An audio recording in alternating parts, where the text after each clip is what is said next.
रात की उस सुनसान रास्ते पर अगर कोई आपका बैग छीन ले और वही चोरी आपकी जान बचा दे, तो क्या आप उसे बद्दुआ देंगे या दुआ?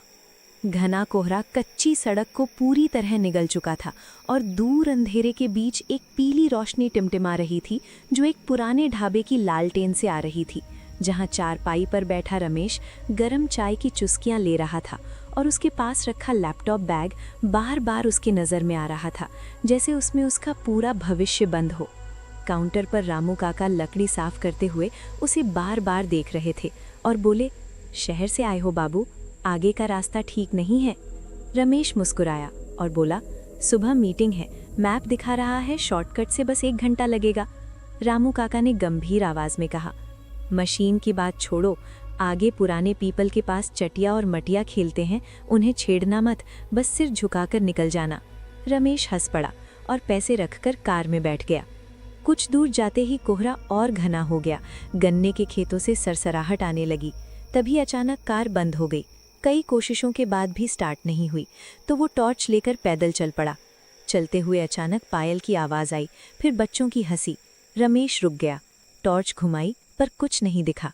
तभी सामने विशाल पीपल का पेड़ दिखा, जिसकी टहनियाँ कंकाल जैसी फैली थीं। टॉर्च बुझ गई। फ़ोन में 2% बैटरी बची थी। फ्लैश चलाते ही रमेश जम गया। एक टहनी से चटिया उल्टा लटका था। सफ़ेद चेहरा, काली आंखें, नीचे पत्थर पर मटिया चूड़ियों से खेल रही थी। पलक झपकते ही चटिया सामने आकर रमेश का लैपटॉप बैग छीन लेता है और दोनों बच्चे कोहरे में गन्ने के खेतों की तरफ भाग जाते हैं। डर और मजबूरी में रमेश उनके पीछे दौड़ता है। गन्ने की पत्तियां चेहरे को काटती हैं।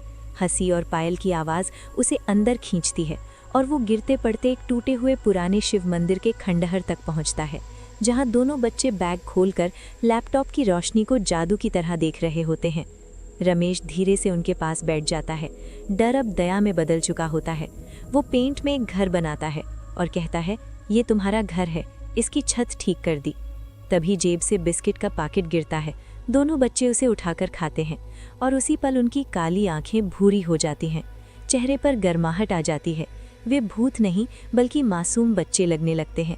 वे रमेश के साथ बैठकर उस मीठे पल का आनंद लेते हैं और पहली बार किसी इंसान के साथ खेलते हैं। धीरे धीरे सुबह होने लगती है। चटिया बैग वापस करते हुए कहता है, सीधे रास्ते मत जाना, पुल टूट गया है, पानी बहुत ठंडा है। और सूरज की पहली किरण पड़ते ही दोनों सुनहरी धूल बनकर हवा में बिखर जाते हैं। कुछ देर बाद रमेश उसी मोड़ पर पहुंचता है जहां से शॉर्टकट था और देखता है सड़क अचानक खत्म है। आगे टूटा हुआ पुल और गहरी नदी है।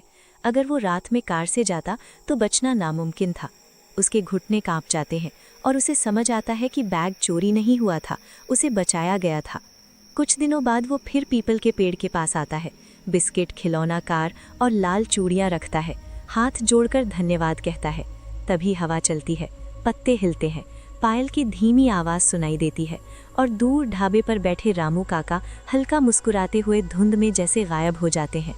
समय बीतता है, पर उस रात की याद रमेश के अंदर जिंदा रहती है। वो हर साल उसी तारीख को वहाँ आता है और बच्चों के लिए मिठाई, खिलौने और रंगीन चूड़ियाँ रख जाता है। गांव वाले अब उसे अजीब नज़रों से नहीं देखते, बल्कि सम्मान से देखते हैं, क्योंकि रमेश ने उस टूटे पुल की खबर प्रशासन तक पहुंचाई, जिससे कई लोगों की जान बची। एक दिन वो फिर उसी मंदिर के खंडहर में बैठा होता है, जहां उसे हल्की हंसी सुनाई देती है और कुछ पल के लिए उसे लगता है जैसे 2 छोटे साए फिर से उसके पास बैठ गए हों।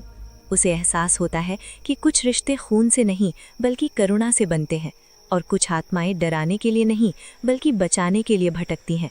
वो मुस्कुराता है, आंखें बंद करता है और मन ही मन उन दोनों को आशीर्वाद देता है।